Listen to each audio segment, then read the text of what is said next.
please. I'm scared. The voice came from beneath my desk. I froze, fingers hovering over the keyboard. Thunder cracked outside, shaking the windows of the 43rd floor. The lights flickered once, twice, then steadied into that sickly yellow glow that made everything feel like a nightmare. I pushed my chair back slowly, looked down. A child. Small, trembling, tears streaming down flushed cheeks. 5 years old, maybe 6. Designer clothes soaked through, dark hair plastered to his forehead. His eyes, wide and terrified, locked onto mine with desperate trust. "Hey," I whispered, kneeling. "It's okay. It's just a storm." He reached for me. No hesitation. Just small hands grabbing my shirt like I was the only solid thing in his world. My chest tightened. I should call someone. Security. His parents. Anyone but. "I don't like the loud noises," he sobbed into my shoulder. "Papa used to sing when it was loud." Papa. Past tense. I held him without thinking, rocked him gently. My mother used to do this for me, back when I still believed someone could make the world feel safe. Before I learned better. The melody came without permission. A lullaby I hadn't sung in years. Soft, lilting. The only good memory I had left of her. His breathing slowed. His grip loosened just enough that I could feel my own heartbeat again. "Mommy." The word hit me like ice water. I pulled back, staring at him. What? But he was looking at me like he'd found something precious. Something lost. "Mommy," he said again, certain this time. My hands shook. "No, I'm not, I'm just." The door slammed open. A man stood in the doorway. Tall, shoulders broad enough to block the hallway light. His suit was soaked, rain dripping onto the marble floor. Dark hair swept back from a face carved from stone. Sharp jaw, cold eyes, the kind of beautiful that felt dangerous. "Do Kyung-ho." CO. The man whose name people whispered like a prayer or a curse depending on which floor you worked. His gaze swept the room, predatory and precise, until it landed on me. On his son in my arms. The air turned to glass. "Step away from my son." His voice was quiet. Too quiet. The kind of quiet that came before violence. I tried to move. Couldn't. The child's hands were fisted in my shirt, and my body had forgotten how to work. He was scared. I managed. The storm. I said, "Step away." The boy's grip tightened. No. "Don't go." Kyung-ho's expression cracked. Just for a second. Something raw and wounded flashed behind those cold eyes before the mask slammed back into place. He crossed the room in 3 strides. Reached for his son. The child screamed. Not fear. Desperation. He twisted in my arms, reaching back for me even as his father tried to pull him away. "Unwoo." Kyung-ho's voice fractured. "Stop. Come here." "I want to stay with him." The boy was sobbing again, this time not from fear of thunder, but from fear of separation. From me. A stranger he'd known for all of 5 minutes. I met Kyung-ho's eyes. Saw the confusion there. The suspicion. Something else I couldn't name. "I'll let go," I said quietly. "Just give me a second." I turned to Unwoo, smoothed his hair back. Hey. "Look at me." He hiccuped, eyes red and swollen. "Your dad's here now. He'll keep you safe from the storm." "Okay. But you?" "I'll be right here. At my desk. You can see me, yeah?" He searched my face like he was trying to memorize it. Then slowly he nodded. I passed him to Kyung-ho. Our hands brushed. The contact lasted less than a second, but I felt it everywhere. Electric, wrong, dangerous. Kyung-ho held his son like he was made of glass. But his eyes never left mine. "What did you do to him?" "Nothing." My voice came out steadier than I felt. "He came to me. He needed someone. My son doesn't trust anyone." Kyung-ho's jaw tightened. "He hasn't spoken to strangers since his papa died. So I'll ask you again, what did you do?" Before I tell you what happened, subscribe to Starry-Eyed Lovers and tell me where you're watching from. The storm raged outside. Inside, the silence felt heavier than thunder. I didn't do anything, I said. I hummed a song. That's all. What song? I blinked. Just a lullaby. My mother used to sing it. What? Sing it. Not a request. A command. My throat closed. I couldn't remember the last time I'd sung for anyone. Couldn't remember the last time anyone had asked me to. But Eun-woo was watching me with those wide, hopeful eyes. And Kyung-ho was watching me like I was a puzzle he needed to solve or destroy. I sang. Quietly. The melody barely more than a whisper. Kyung-ho went rigid. The color drained from his face. His grip on Eun-woo tightened until the boy squirmed in protest. Where? His voice cracked. Started again. Where did you learn that song? I told you. My mother. That's impossible. He was breathing hard now, chest rising and falling like he'd been running. That song, my husband sang it. Every night. To Eun-woo. Before he didn't finish. Didn't need to. The air between us felt charged. Dangerous. I don't know what you want me to say, I whispered. It's just a song. No. Kyung-ho stepped closer. Too close. I could smell rain and expensive cologne, and something underneath that was just him. Nothing about this is just anything. Who are you? CEO Min-jae. I work in marketing. 3rd floor. That's not what I asked. His eyes were dissecting me. Looking for something. Finding it, maybe, because his expression shifted from suspicion to something that looked almost like recognition. Have we met before?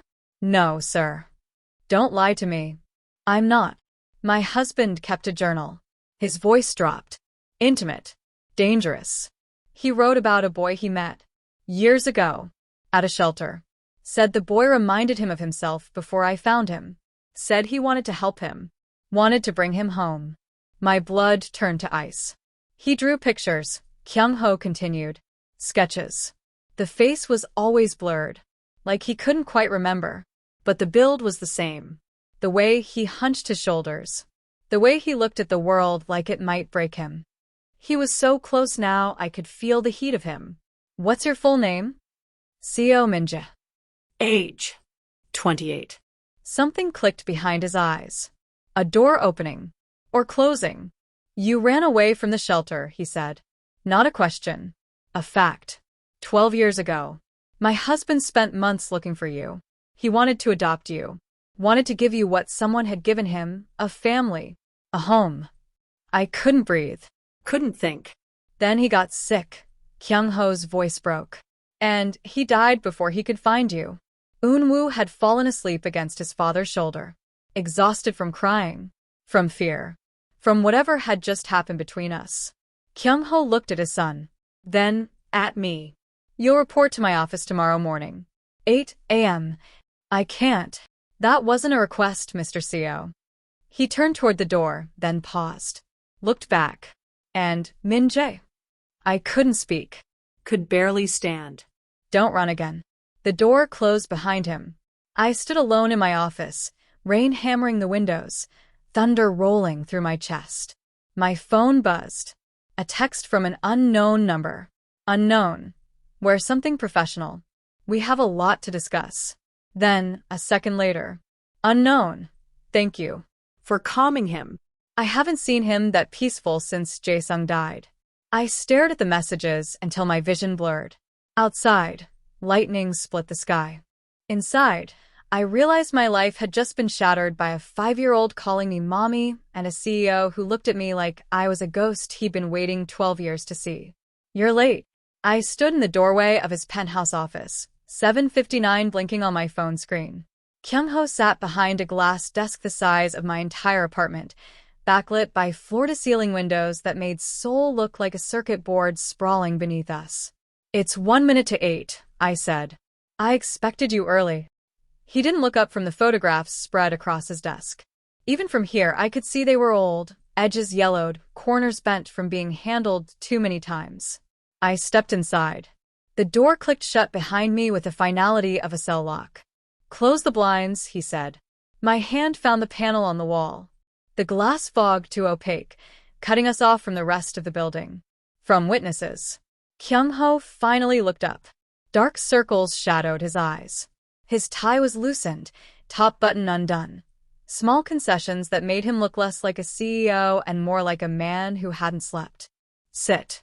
I sat in the chair across from him, kept my spine straight, my hands folded. All the armor I'd learned to wear when I needed to disappear. He slid a photograph across the desk. A teenage boy sat on a shelter cot, shoulders hunched, face turned away from the camera. Thin. Bruised. The kind of broken that showed even in blurred profile. My breath caught. That's not. My husband took this. Kyung-ho interrupted. 12 years ago. He volunteered at the shelter every Wednesday. Said it reminded him where he came from, what he'd survived. He pulled out another photo. Same boy, different angle. This time his face was partially visible, split lip, hollow eyes, a defensiveness in the set of his jaw that I recognized like a mirror.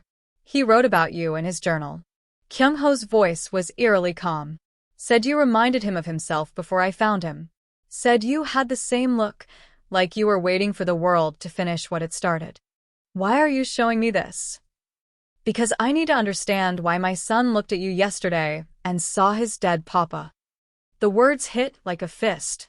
Kyung-ho stood, moved to the window. His reflection ghosted against the frosted glass.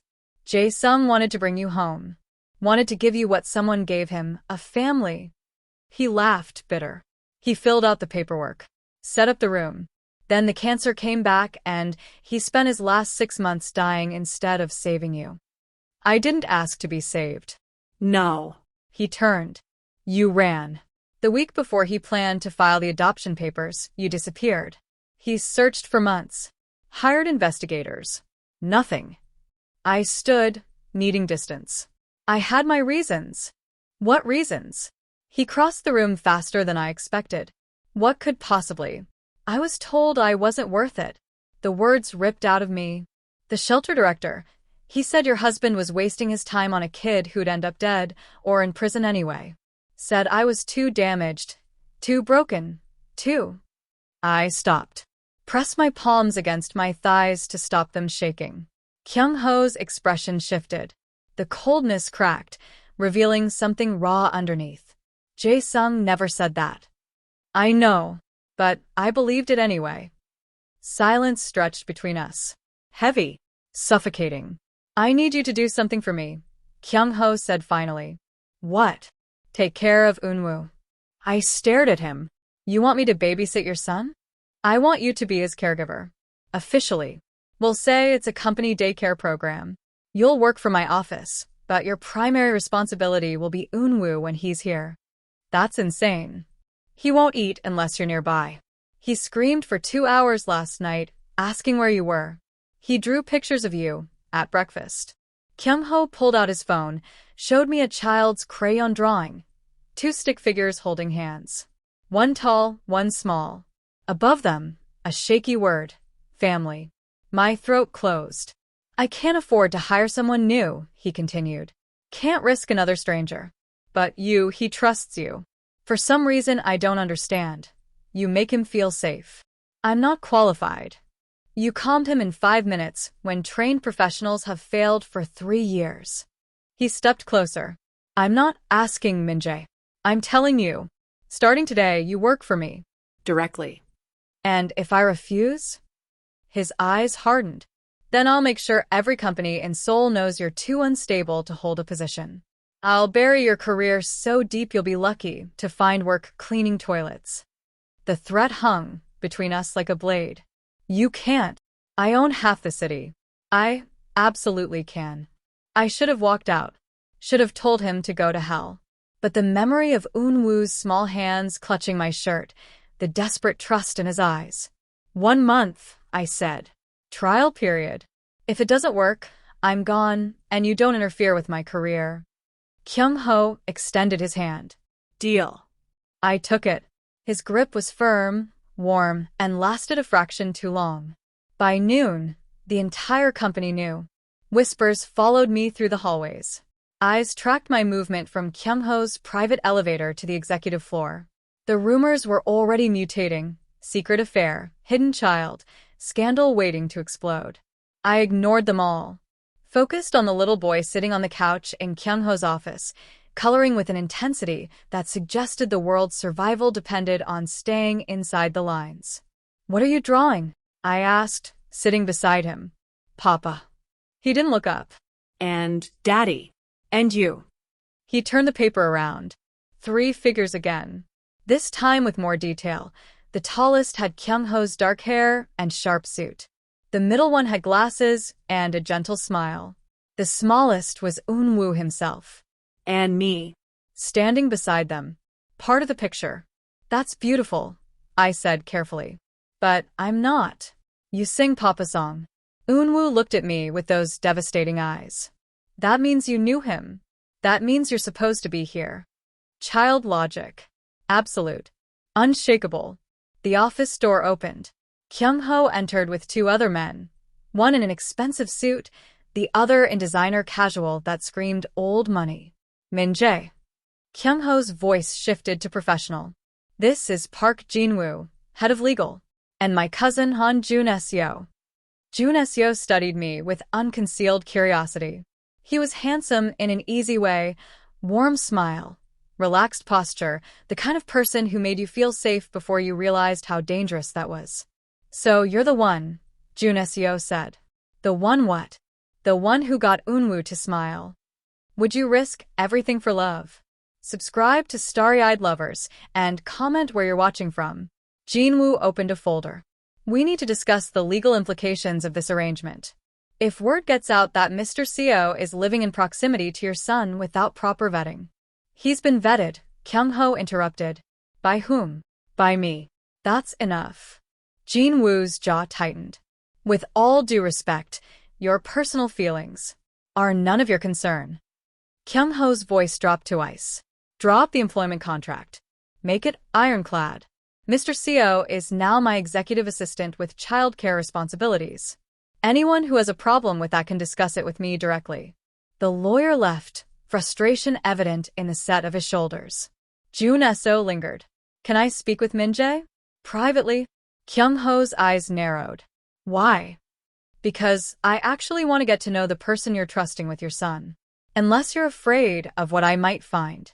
A muscle jumped in Kyung-ho's jaw. 10 minutes. He left, taking Eun-woo with him for lunch. The door closed with a soft click. Jun-seo's friendly expression evaporated. "I know who you are," he said. My stomach dropped. "Excuse me?"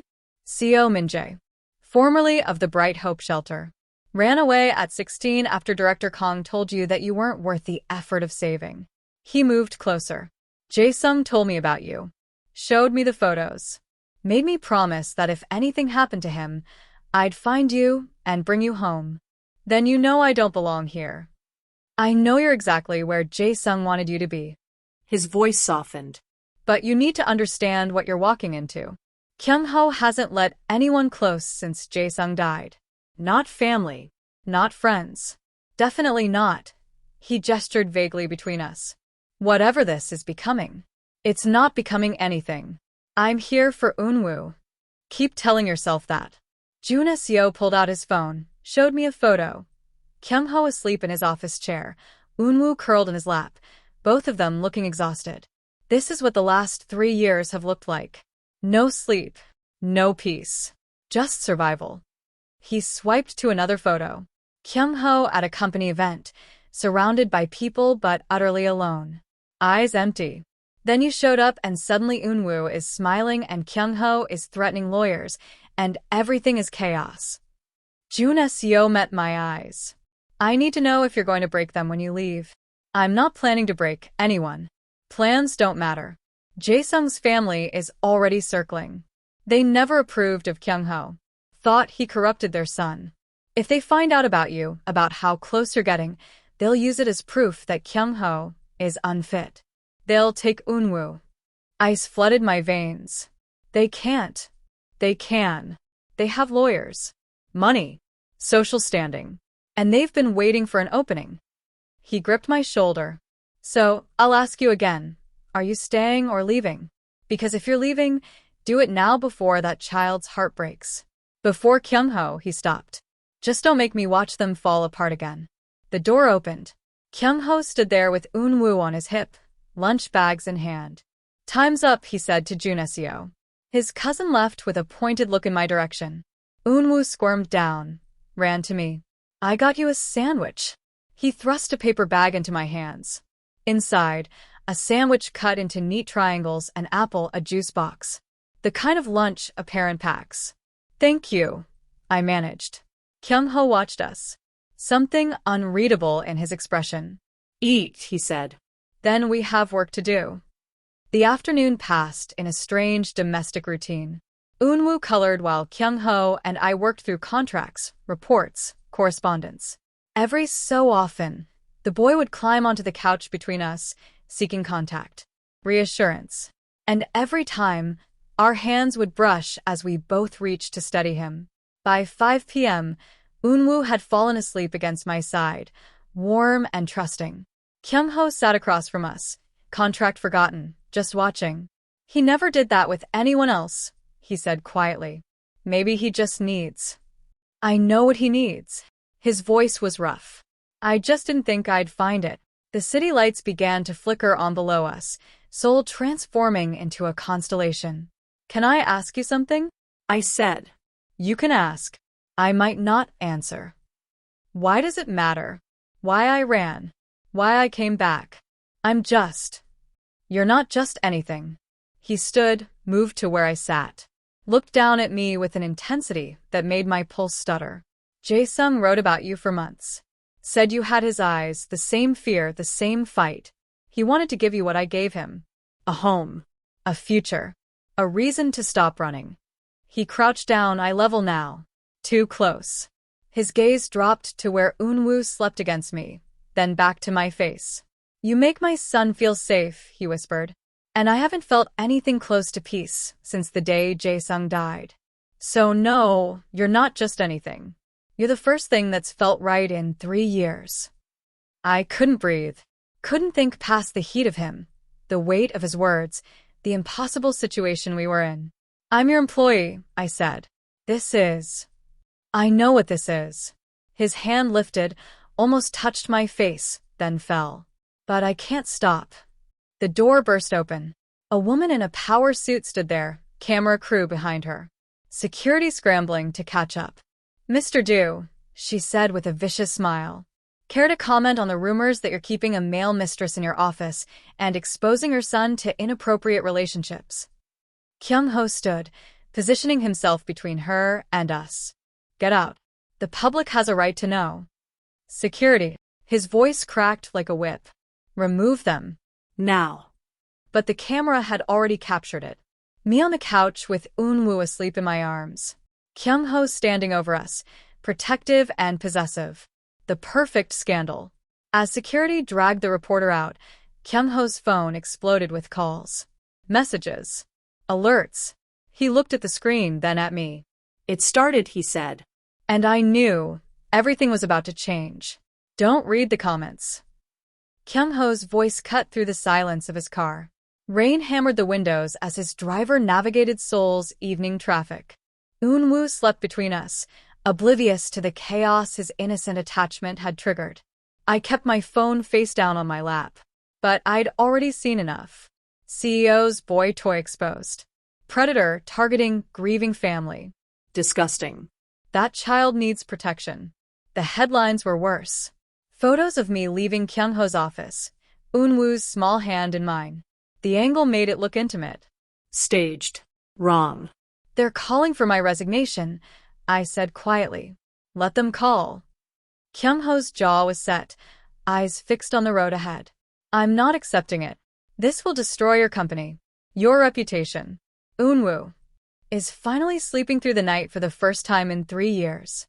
He turned to me, and the raw intensity in his gaze made my breath catch. "I'm not losing that. I'm not losing you." The word hung between us. You. Not the arrangement. Not the help. You. "Where are we going?" I asked, needing to break the tension. "Home." "Your home." "Our home. For tonight at least." He must have seen my panic because he added, "The media knows your apartment. They're already camped outside. Unless you want to run that gauntlet." I thought of the photographers, the questions, the accusations. Shook my head. Then it settled. The car pulled up to a building that looked like it cost more than my entire life. Private security. Underground parking. The kind of place where people like me didn't exist. Kyung-ho carried Eunwoo while I followed, feeling like an intruder. The elevator climbed silently to the penthouse. Opened into a space that was somehow both massive and empty. Glass, steel, modern furniture that looked sculptural rather than comfortable. Guest room is down the hall, Kyung-ho said. Second door. Bathroom attached. I'll bring you something to wear. He disappeared with Eunwoo toward what I assumed were the bedrooms. I stood in the living room, surrounded by wealth I couldn't comprehend, and felt the walls closing in. This wasn't my world. Wasn't my life. I was about to leave, just walk out, consequences be damned, when I saw it. A wall of photographs. Not professional shots, but candids. Real moments. A man with a gentle smile and Kyung-ho's dark eyes. The same man holding a newborn. Teaching a toddler to walk. Laughing at something off camera while Kyung-ho watched him with such tenderness it hurt to witness. Jae-sung. The husband. The man who'd wanted to save me. He was beautiful, wasn't he? I spun. Kyung-ho stood in the doorway, sweatpants and a t-shirt in hand. Without the armor of his suit, he looked younger. More vulnerable. He was, I said. Kyung-ho moved to stand beside me, close enough that I could feel his warmth. That one. He pointed to a photo of Jae-sung covered in paint, grinning like a child. Was from when we renovated the nursery. He insisted on doing it himself. Made a disaster. A small smile tugged at his lips. Real. Unguarded. He would have liked you, Kyung-ho continued. Would have probably adopted you within a week of meeting you, consequences be damned. He collected broken things. Said they were just waiting for someone to see their worth. His voice cracked on the last word. I'm not broken, I said. Neither was he. But the world tried its best. Kyung-ho turned to me. He survived his parents, kicking him out at 15. Survived living on the streets. Survived assault, starvation, everything designed to kill hope. And then I found him stealing food from a company event I was catering. He laughed, bitter and fond. He looked at me like I was going to call security. Instead, I gave him the entire tray and my phone number. Told him if he ever needed anything, call. And he did. 3 months later, bleeding in an alley because he tried to defend some other kid from a gang. Kyung-ho's hands clenched. I took him to the hospital. Paid for everything. Let him stay with me until he healed. By the time he was ready to leave, I couldn't imagine him not being there. The grief in his voice was palpable. 3 years hadn't dulled it. Maybe nothing would. I'm sorry, I said. Don't be. I got 7 years with him. 7 years of the best life I could have imagined. And he gave me Eunwoo before the cancer took him. He met my eyes. I'd do it all again. The pain. The loss. All of it. For 7 years with him. Something in my chest cracked open. Go shower, Kyung-ho said, voice rough. I'll order dinner. Do you eat anything specific? I'm not picky. That's not what I ask. The attention, the care, made my throat tight. Korean comfort food. Nothing fancy. He nodded. Left me standing there with his clothes in my hands and the weight of his dead husband's memory pressing against my lungs. The shower was obscenely luxurious.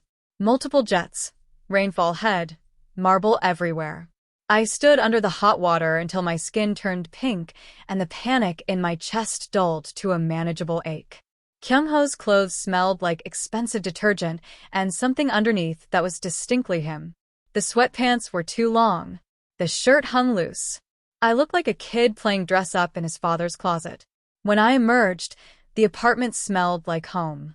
Kyung-ho stood in the kitchen, actual kitchen, not the sterile showpiece I'd expected, stirring something on the stove.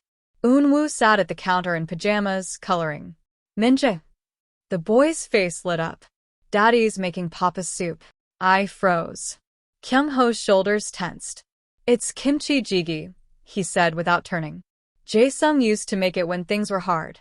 Said it was impossible to feel hopeless with warm soup in your stomach. He ladled portions into bowls. Set them on the dining table with rice, banchan, everything arranged with casual precision. We ate in comfortable silence. Eun-woo chattered about his day, the cartoons he'd watched, the drawing he wanted to finish. Normal. Domestic. Everything I'd never let myself want. Bedtime, Kyung-ho announced when Eun-woo's eyes started drooping. But I'm not tired. Yes, you are. He scooped the boy up. Say good night to Min-jae. Eun-woo reached for me. I stood, let him wrap his arms around my neck. You'll be here tomorrow, he whispered. He'll be here, Kyung-ho said firmly. I promise. He carried Eun-woo down the hall. I cleared the table, needing something to do with my hands. Found myself washing dishes, an absurdly normal task in this absurdly abnormal situation. You don't have to do that. Kyung-ho leaned against the doorframe, exhaustion evident in every line of his body. I needed to move, I said. He crossed the kitchen, took the dish from my hands. Our fingers brushed. Neither of us pulled away. Come sit with me, he said. Please. Not a command this time. A request. I followed him to the balcony. The city sprawled below, rain still falling, lights blurred into watercolor smears. He handed me a glass of whiskey. Sank into one of the chairs with a sigh that sounded like it came from his bones. I'm tired, he admitted.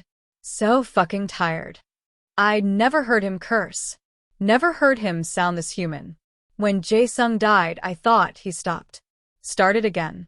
I thought if I could just keep moving, keep working, keep Eun-woo alive and fed and safe, that would be enough.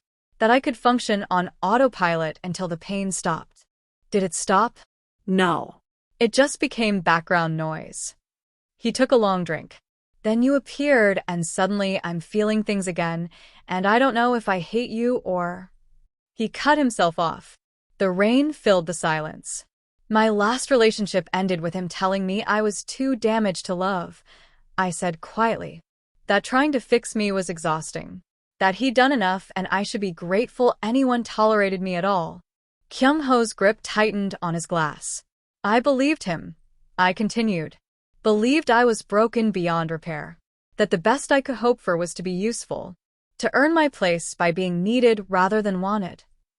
I met his eyes. So, when your husband wanted to adopt me, when he looked at me like I mattered, I ran. Because I was terrified of failing him. Of proving everyone right.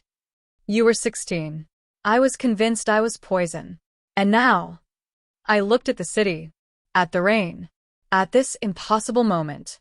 Now I'm sitting on a billionaire's balcony wearing his clothes and trying not to think about how his son calls me mommy and how that doesn't feel wrong.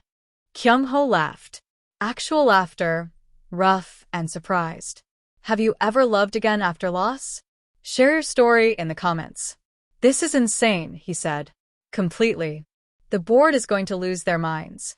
They already have. Jae-sung's family will use this as ammunition. Probably. He turned to me. So, why aren't you running? The question hung between us. Heavy. Necessary. Because Eun-woo looks at me like I'm something good, I admitted. And I haven't felt like something good in a very long time. Kyung-ho set his glass down. Stood. Moved to where I sat. And me.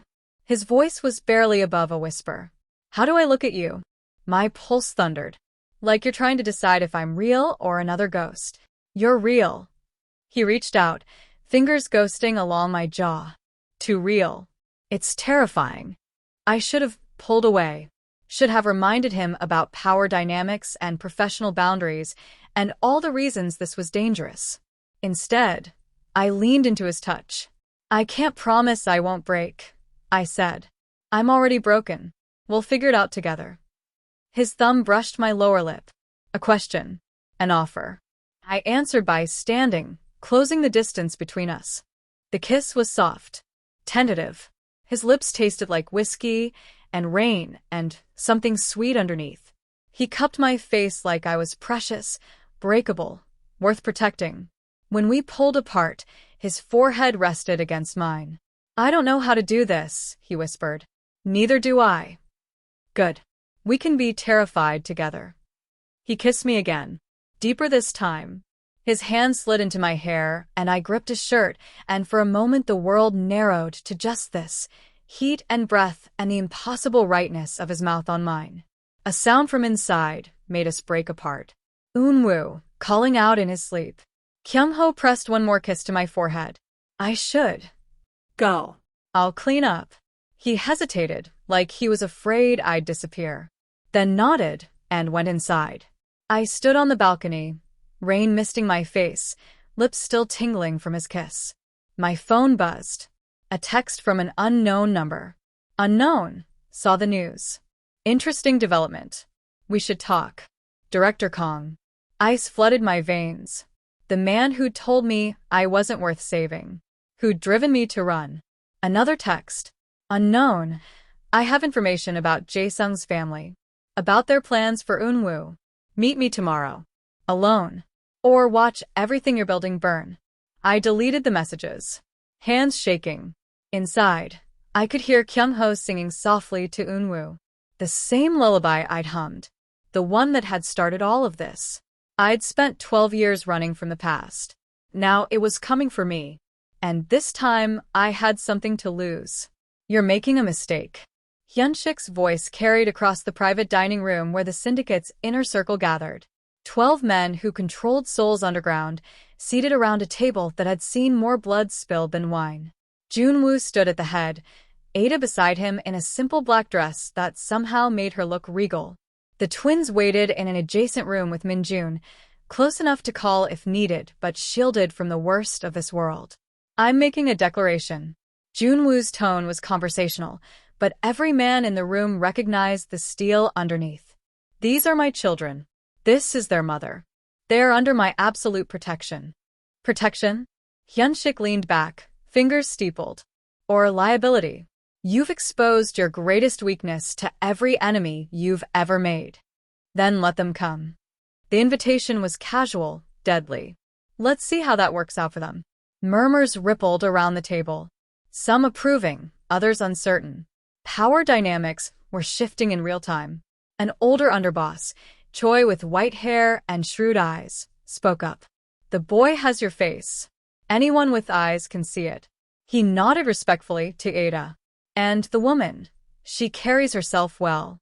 Not many could stand in this room without flinching. Ada met his gaze steadily, refusing to show the terror coursing through her veins. The question, Choi continued, is whether you're prepared for the consequences. Children change things. Make men cautious when they should be bold. Sentimental when they should be ruthless. Is that concern or a threat? Jun-woo's voice dropped dangerously. Observation. Choi raised his hands peacefully. I raised 3 sons in this life. Lost one. The other 2 hate me. I'm simply noting that fatherhood and leadership rarely coexist peacefully. Then I'll be the exception. Hyun-shik laughed, sharp and mocking. You think love makes you stronger? It makes you predictable. Every decision filtered through what's best for the children. That's not leadership. That's domestication. Careful. Min-jae's warning from his position by the door was quiet but clear. Or what? You'll shoot me for telling the truth. Hyun-shik stood, challenging. We're all thinking it. He's compromised. Weak. And in our world, weakness is contagious. The room held its breath. This was the moment. Challenge or acceptance, loyalty or rebellion. Jun-woo smiled. It was the most terrifying expression Ada had ever seen on his face. You want to test my weakness? Let's test it. He moved around the table with predatory grace. You think I'm soft now? That fatherhood neutered me? Ask the 3 men who were watching my children at the park yesterday, where they are now. Silence. Ask the police commissioner you bribed what happened when he tried to plant evidence in Ada's apartment. Oh wait, you can't. He's currently reconsidering his career choices from a hospital bed. Hyun-shik's confidence flickered. I haven't become weak. I've become focused. Jun-woo stopped directly in front of him. Before, I had nothing to lose. Now I have everything. And a man protecting everything is far more dangerous than a man protecting nothing. Poetic. Hyun-shik's sneer was weaker now. But words don't. The knife appeared so fast Ada didn't see where it came from. One moment Junwoo's hands were empty. The next, steel pressed against Hyun-shik's throat, not breaking skin but promising. You sent men to photograph my children. Junwoo's voice was conversational. You threatened their mother. You tried to frame her for crimes she didn't commit. All to prove I was vulnerable. I was proving a point. Sweat beaded on Hyun-shik's forehead. So am I. The knife pressed harder, drawing a thin line of blood. Touch them again, and I'll make you beg for death long before I grant it. Not as your rival, as their father. He released Hyun-shik abruptly, turning back to the table as if nothing had happened. Anyone else want to test my weakness? No one spoke. Good. Then we're done here. Junwoo extended his hand to Ada. Let's get our children. The twins were playing Go Fish with Min-jae, who looked deeply uncomfortable but was trying his best. Amara had apparently beaten him twice, and she was not being gracious about it. You're really bad at this game, she informed him seriously. I'm better at other things, Min-jae muttered. Like what? Shooting people. He realized what he'd said a second too late, face paling. I mean, not shooting people. I mean, it's okay. Kofi gathered the cards calmly. We know Daddy and his friends are in the scary business. Mommy told us. Ada had entered just in time to hear this. I told them you work in security. High-risk security. That's one way to put it, Min-jae said dryly. Junwoo knelt in front of the twins. We need to talk. Grown-up talk, but you're old enough to understand. Both children set down their cards, expressions serious. Some people know about you now. Know that you're my children. He chose his words carefully. Some of those people might try to use that to hurt me, which means we need to be very careful. Will they hurt us? Kofi's question was direct, fearless. Not if I can help it. But things are going to change. More guards. Different school, maybe. Rules about where you can go. Amara's lower lip trembled. I don't want to change schools. My friends are there. I know, baby. Ada pulled her close. We'll figure it out. I'll make this as normal as possible, Junwoo promised. But I need you both to listen to Min-jae and the other guards. If they say run, you run. If they say hide, you hide. No questions, no arguing. Even if we don't understand why. Kofi pressed. Especially then. The weight of it settled over the children. Their childhood innocence was being stripped away piece by piece, replaced with harsh reality. I hate this. Amara's voice was small, younger than her years. I just wanted a daddy. Now, everything's scary. The word shattered something in Junwoo. He gathered both children close, and Ada saw his hands shake against their small backs. I'm sorry. His voice cracked. I'm so sorry. Ada joined them, wrapping her arms around all three. For a moment, they were just a family trying to hold together against impossible odds. Min-jae turned away, giving them privacy, but not before Ada saw moisture in his scarred eyes. That night, after the twins were finally asleep, a process that took twice as long as usual with repeated requests for reassurance, Ada found Junwoo on the penthouse balcony. He stood at the railing, city lights spreading below like fallen stars. You didn't have to threaten Hyun-shik like that. She joined him, maintaining careful distance. Yes, I did. Men like him only understand power. He didn't look at her. If I'd shown mercy, it would have been interpreted as weakness. And the men you mentioned? The ones watching at the park? Dead. No hesitation, no remorse. They were following my children. There's no acceptable outcome for that except elimination. Ada should have been horrified. Instead, she felt a dark satisfaction that terrified her more than his violence. I'm becoming like you, she whispered. I wanted them dead too. When Min-jae told me about the surveillance, I wanted you to make them disappear. You're not becoming like me. You're becoming a mother in impossible circumstances. He finally turned to face her. There's a difference. Is there? You'd never kill for pleasure or profit. Only protection. That's humanity I lost a long time ago. The honesty was devastating. Ada saw him clearly then, not the monster or the mafia lord, but a man who'd become something terrible to survive and was now desperate to remember how to be human. "The twins," she said quietly. "They're changing you. They're destroying me."